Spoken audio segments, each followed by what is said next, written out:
اے خداوند، کون تجھ سے نہ ڈرے گا اور کون تیرے نام کی تمجید نہ کرے گا، کیونکہ صرف تو ہی قدوس ہے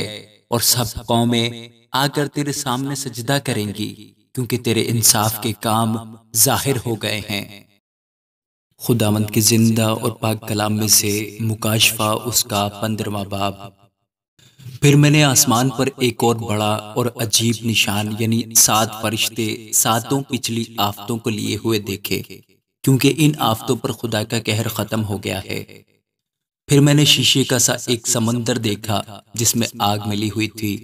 اور جو اس حیوان اور اس کے بت اور اس کے نام کے عدد پر غالب آئے تھے، ان کو اس شیشے کے سمندر کے پاس خدا کی بربتیں لیے کھڑے ہوئے دیکھا، اور وہ خدا کے بندہ موسیٰ کا گیت اور برہ کا گیت گا گا کر کہتے تھے: اے خداوند خدا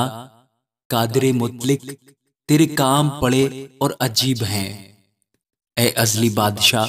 تیری راہیں راست اور درست ہیں۔ اے خداوند، کون تجھ سے نہ ڈرے گا اور کون تیرے نام کی تمجید نہ کرے گا، کیونکہ صرف تو ہی قدوس ہے اور سب قومیں آ کر تیرے سامنے سجدہ کریں گی، کیونکہ تیرے انصاف کے کام ظاہر ہو گئے ہیں۔ ان باتوں کے بعد میں نے دیکھا کہ شہادت کے خیمہ کا مقدس آسمان میں کھولا گیا،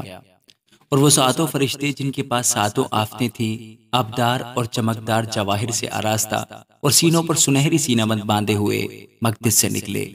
اور ان 4 جانداروں میں سے ایک نے 7 سونے کے پیالے عبدالآباد زندہ رہنے والے خدا کے قہر سے بھرے ہوئے ان 7 فرشتوں کو دیے،